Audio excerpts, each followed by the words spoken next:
प्यारे बच्चों, मैं पन्नालाल पटेल सामाजिक विज्ञान कक्षा 9 एवं 10 अगले टर्म पर हमने आपको बताया था लोकसभा एवं राज्यसभा के बीच पारस्परिक संबंध क्या होते हैं, दोनों में क्या अंतर है। आज मैं आपको बताऊंगा स्टेट से संबंधित, राज्य से संबंधित विधानसभा और विधान परिषद में क्या अंतर है। साथ साथ एक चीज और समझ लीजिए, विधान परिषद और विधानसभा भारत के कितने राज्यों में है।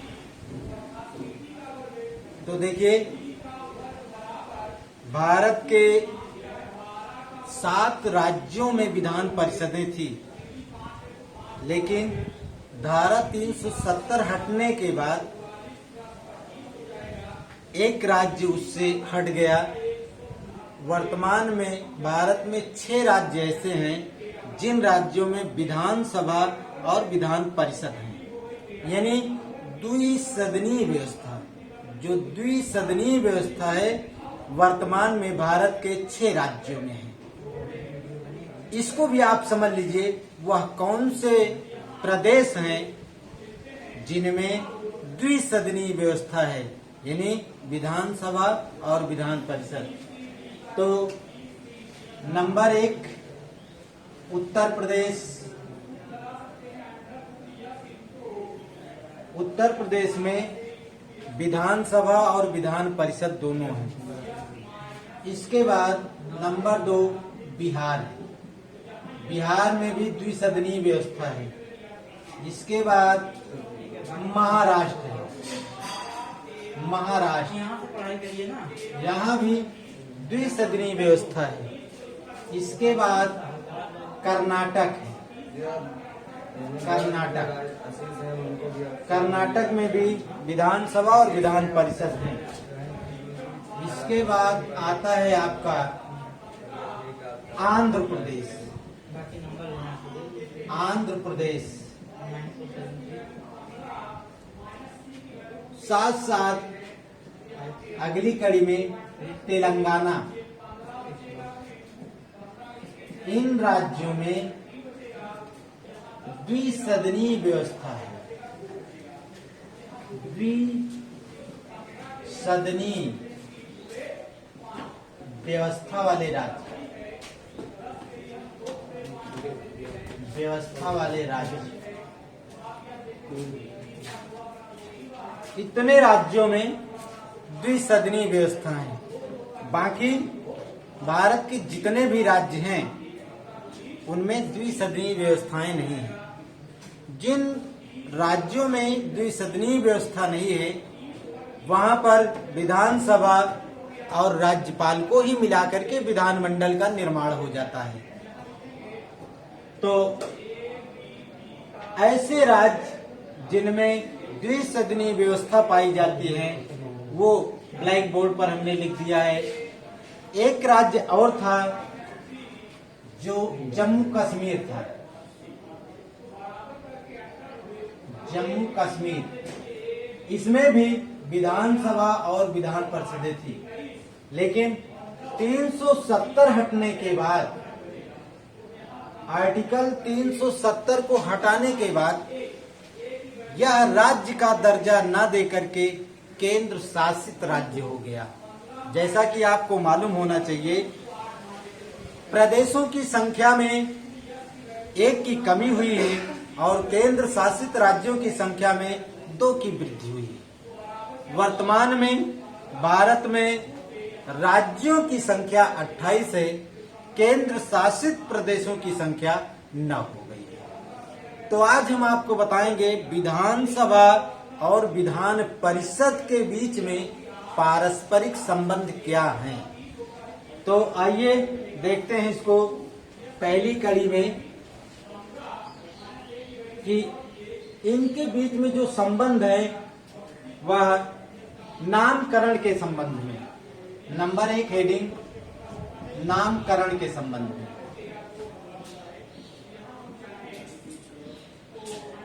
ये नामकरण के संबंध में इसका मतलब क्या है,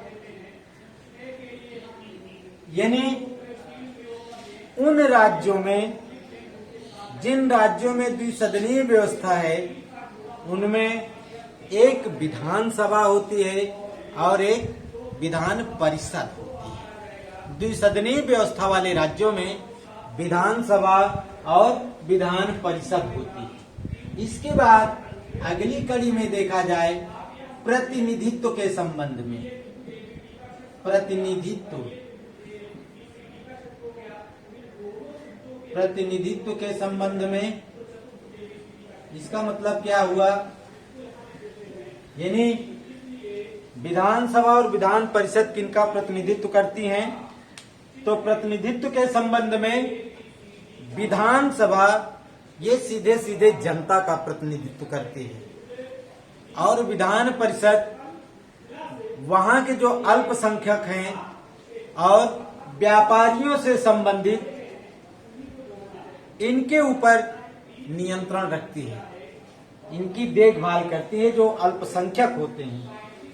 इसके बाद निर्वाचन के संबंध में, यानी निर्वाचन के संबंध में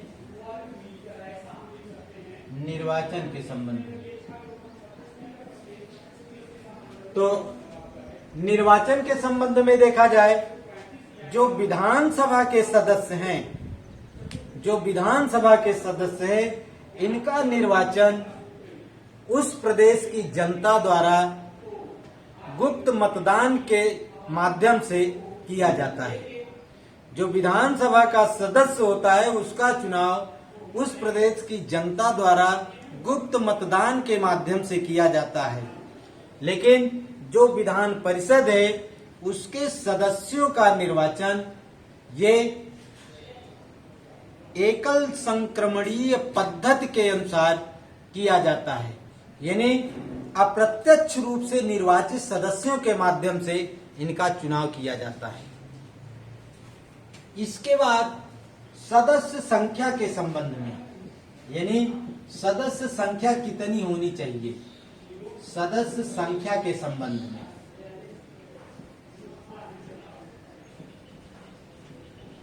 तो सदस्य संख्या के संबंध में किसी भी प्रदेश की विधानसभा में, यानी अगर कहा जाए तो पूरे देश में जितने भी राज्य हैं उनमें जहां विधानसभाएं हैं वहां विधानसभा के सदस्यों की अधिकतम संख्या 500 से अधिक नहीं हो सकती। किसी भी प्रदेश में विधानसभा के सदस्यों की संख्या 500 से अधिक नहीं हो सकती और 60 से कम नहीं हो सकती, लेकिन कुछ विशेष परिस्थितियों में किसी राज्य की जनसंख्या के हिसाब से, जैसे सिक्किम है, वहां पर विधानसभा के सदस्यों की संख्या 40 है। इसी तरह और भी एक आध दो राज्य इस तरह से हैं जहां पर विधानसभा में सदस्यों की संख्या कम है मानक के अनुसार। तो लोग उसमें विधानसभा में अधिकतम सदस्यों की संख्या 500 से ज्यादा नहीं हो सकती, लेकिन विधान परिषद में वहां के सदस्य संख्या के अनुपात में 1/3 की संख्या में विधान परिषद के सदस्यों की संख्या होगी। इसके बाद कार्यकाल के संबंध में, कार्यकाल यानी विधानसभा और विधान परिषद का कार्यकाल क्या होता है। तो देखिए, विधानसभा का कार्यकाल 5 वर्ष का होता है और विधान परिषद का कार्यकाल 6 वर्ष का होता है। 5 वर्ष के बाद विधानसभा का सदस्य यानी वह जो है अपने आप एक तरह से कहिए कि पद छोड़ देना पड़ता है, यानी 5 वर्ष के बाद उसका समय समाप्त हो जाता है। और जो विधान परिषद का सदस्य होता है वह 6 वर्ष तक अपने पद पर बना रहता है। इसके 1/3 सदस्य प्रत्येक दूसरे वर्ष वो यानी कहने का मतलब रिटायर होते रहते हैं, अपना पद छोड़ देना पड़ता है 6 वर्ष के बाद। ये यानी विधानसभा के सदस्य का कार्यकाल 5 वर्ष होता है और विधान परिषद के सदस्य का कार्यकाल 6 वर्ष का होता है। इसके बाद पदाधिकारियों के संबंध में, जो इसमें पदाधिकारी होते हैं, कार्यों के संबंध में, यानी पदाधिकारी विधानसभा में 2 पदों के लिए स्थान सृजित रहता है, जैसे विधानसभा अध्यक्ष और विधानसभा उपाध्यक्ष। उसी तरह से विधान परिषद में सभापति और उपसभापति, इन लोगों का चयन किया जाता है।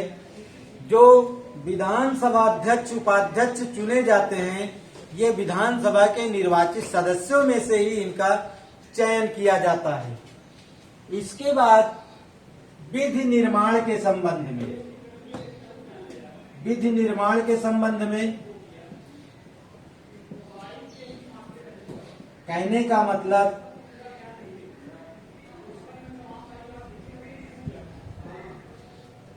किसी भी स्टेट में अगर कोई कानून विधानसभा बनाती है और बना करके विधान परिषद को भेजती है, तो जैसे सेंट्रल गवर्नमेंट में ये बात होती है, अगर राज्यसभा अगर उसको पारित ना करे तो वो विधेयक कभी कानून नहीं बन सकता है। लेकिन राज्यों में इतना बड़ा प्रतिबंध नहीं है। राज्यों में विधानसभा यदि कोई कानून बना करके विधान परिषद को भेजती है, तो विधान परिषद उसमें ज्यादा नानुकुर नहीं कर सकती है। उसमें सबसे ज्यादा अधिकार विधानसभा का ही होता है। सबसे ज्यादा प्रभावी जो होगा वह विधानसभा का कानून बनाया हुआ वही होगा। विधान परिषद उसमें हस्तक्षेप नहीं कर सकती है। इसके साथ साथ विधेयक के संबंध में, यानी विधेयक के संबंध में वित्त विधेयक यह जो है केवल विधानसभा में प्रस्तुत किया जाएगा और वित्त विधेयक सिर्फ और सिर्फ केवल विधानसभा में प्रस्तुत किया जाएगा। बाकी और जितने भी विधेयक हैं उनको चाहे विधानसभा में प्रस्तुत करें अथवा विधान परिषद में, उसके लिए कोई बाउंड नहीं है। लेकिन वित्त विधेयक केवल विधानसभा में ही प्रस्तुत किए जाएंगे। जैसा कि केंद्र सरकार में होता है कि उसमें राज्यसभा कोई हस्तक्षेप नहीं कर सकती, 14 दिन के बाद उसे पारित मान लिया जाता है। सेम वही प्रक्रिया राज्य में होती है। वित्त विधेयक विधानसभा से पास होने के बाद जब विधान परिषद में भेजा जाता है, तो विधान परिषद यदि 14 दिन के अंदर उसको वापस नहीं करती है, तो उसको उसी रूप में पारित मान लिया जाता है। इसके बाद राष्ट्रपति के निर्वाचन में, राष्ट्रपति का निर्वाचन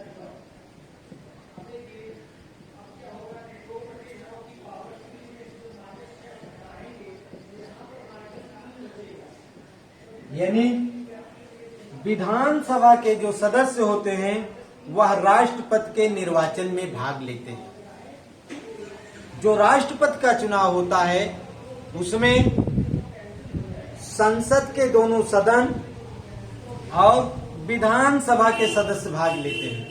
लेकिन उपराष्ट्रपति के निर्वाचन में इन सदस्यों के अलावा विधान परिषद के भी सदस्य भाग लेते हैं।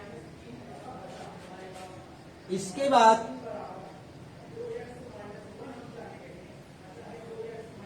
राष्ट्रपति के निर्वाचन के बाद सरकार पर नियंत्रण, सरकार के नियंत्रण के संबंध में, सरकार के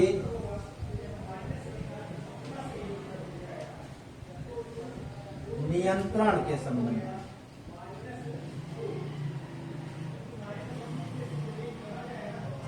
कहने का मतलब किसी भी प्रदेश की सरकार के लिए विधानसभा हस्तक्षेप नहीं कर सकती है। मंत्रिपरिषद चाहे तो वह अपने समय के पूर्व भी महाभियोग के माध्यम से वह अपने पद से हट सकती है, जबकि विधान परिषद उसमें कोई हस्तक्षेप नहीं कर सकती है। विधान परिषद चाहे तो वह सरकार को नहीं हटा सकती है। तो आज की डेट में आपको इतना ही बताया जा रहा है। ये पॉइंट वाइज अगर आप इसको कंप्लीट कर लेते हैं तो आप लोगों को ज्यादा प्रॉब्लम नहीं होगी। आगे इसके कल बताएंगे, लेकिन इसको आप तैयार करते रहें, नोट्स बनाते रहें।